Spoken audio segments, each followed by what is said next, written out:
Welcome to Anime Hour. I'm your host JP, and today's episode we're going to talk about episode 2 and 3 of the Misfit of Demon King Academy. Later on in the video I will explain why I didn't upload episode 2 last week, but anyways, let's get into the video. So in episode 2 we was introduced to Sasha Necron, which is Misha Necron's sister, which off the bat was kind of surprising considering that Misha is wearing a white coat and Sasha is wearing a red coat. As you know, with most high school magic type anime, there's always a ranking dependent on the type of uniform each student is wearing, or with the symbol or badges on their uniform. So in episode 2 we learned that if you're wearing a red coat you're a royal, and if you're wearing a white coat you're a hybrid, which is lower than a royal. So in the beginning of the episode we seen Sasha wearing a red coat, but why was Misha not wearing a red coat? Misha said it was a family decision, but of course it's got to be something much more deeper than that. Now Sasha did say something very interesting in the beginning of the episode. She stated that Misha was a doll, basically not a demon nor a human, an inanimate object with no soul. But Misha never did not say that she wasn't a doll. Now of course we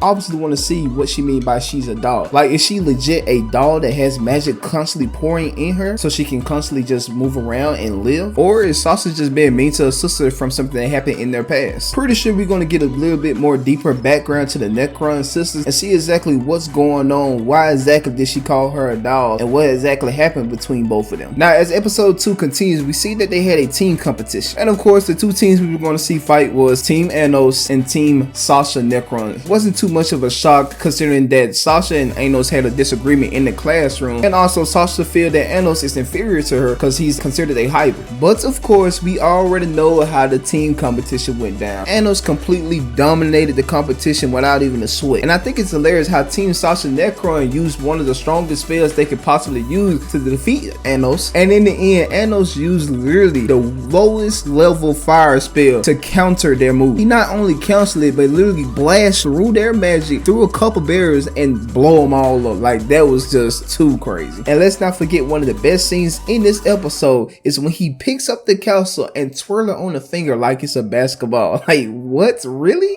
So like I said, in the end Anos ultimately defeated Sasha Necron, and they also made a Zect, which is basically like a contract in their world that whoever wins gets something from each other. If Anos won, Sasha had to join his team with her sister Misha Necron, and if Misha won, Anos had to basically become her slave, had to do anything she told him to do. But in the end we all pretty much knew who was going to win before the competition even started. So yeah, now going into episode 3 we get to see where Anos meets one of the 7 elder demon emperors, Lord Ivy, and apparently these 7 demon emperors were created by Anos himself as his subordinates. But immediately when Anos greets Lord Ivy say he don't know who he is, like he don't remember him, and he lost his memory from 2,000 years ago. Only thing Lord Ivy remember is his master. So off the bat you would think, okay, if he remember his master he should remember Anos, but it seems like the master that Ivy remember is a different master named Anos de Helvia. Now this is not the first time we heard of that name. When Anos asked Misha what was the demon king of Tyrant's name, she responded with the same name, Anos de Helvia. Now at first when Anos heard Misha say that name, he just thought, okay, they just got the name mixed up over the thousands of years. But now after seeing his direct subordinate say that Anos de Helvia is his master, red flags starting to rise. Now this Anos de Helvia guy we don't know much about. Only thing we know is everybody think he is the original demon king of Tyrant. I'm going to refer Anos de Helvia as just de Helvia and our Anos Voldigo as just Anos, so we won't get mixed up. But I'm pretty sure we're going to get much more information on this de Helvia guy and what exactly happened 2,000 years ago and why everybody think he is the true demon king of Tyrant. Also what happened in the episode, we see later on that they had this little exam. Basically they have to go down in this dungeon and just collect magical armor, magical items, and however much they collect it depends on their grade. Of course our team Anos went for the most sought after item in there, which is a magical scepter deep down in the dungeon. And it turns out that the dungeon they're actually going in is Anos' old castle. Now when they get down there and they finally find the scepter, Sasha turns on Anos and Misha and she stabs Misha in the chest, and she goes back to referring to her as a doll. But then after Anos heals Misha and she starts talking to them, she talks about how she's gonna disappear on her 15th birthday, which is at midnight tonight. Then she proceeded to say that Misha Necron never existed, and that's basically the end of the episode. So we still got many questions of what's really going on between these two sisters. Hopefully next week's episode will explain everything that's going on between these two and what exactly do she fully mean as pertaining her as a doll, and what she mean by she's gonna just disappear. Lastly, in episode 2, we had a clip of Anos 2,000 years ago speaking with the hero right before he died. Now it seems it looked like Anos made a deal with the hero that he wanted him to basically kill him so he could bring peace to the world. And the way that was going to bring peace was they was going to use the magic power from Anos to basically block off each realm from each other. So block off the humans from the humans from the gods, demons from the gods, and so on and so forth. And once the hero and the Anos came to an agreement, they also came to agreement once he is reincarnated, if the hero is also reincarnated, that they should be friends. I love the fact that they imported this inside the anime, even though it doesn't have nothing to do with the current situation that's happening in the anime right now. I'm pretty sure we're going to get to meet this hero in some upcoming episodes. So after watching these 2 episodes, we have so many questions, like what exactly do they mean about Misha Necron being a dog, and why do everybody keep thinking that this Dehivia guy is the Demon King of Tyranny from 2,000 years ago? Put down in the comment section below what you think happened with the Dehivia guy. Did he just automatically take over once Anos disappeared, or did he somehow just alter history with some time magic? And also put down what you think about the Necron sister. What exactly do Misha mean by she's going to disappear, and why did she keep referring to her as a doll? So many great questions, and like I said, I'm pretty sure next episode we're going to get the full details on the Necron sisters, so make sure to tune in. But anyway guys, that's going to be the end of the video. And also quickly, the reason I didn't upload a video on episode 2 because I was having some troubles trying to upload a video on Monster Girl Doctor. A lot of copyright things going on right now, so I might hold off on that series. And that's not the only series, it's a couple of them I tried to upload and just kept getting hit with copyright, so I'm just gonna hold off on those series for right now until I can figure out a way to upload it without getting a copyright strike on my channel. Anyway guys, sorry for the long video. Hey, you might like these type of videos when it's much more longer and I do 2 episodes instead of 1 episode at a time. Tell me how you feel about that in the comment section below. But anyway, that's going to be in the video. If you like, make sure you leave a like, and also make sure to subscribe if it's your first time to my channel. I got many more anime reviews and videos coming up in the future, so make sure you come by and just hang out. But anyway, that's going to be the end of the video. I'm your host JP, and this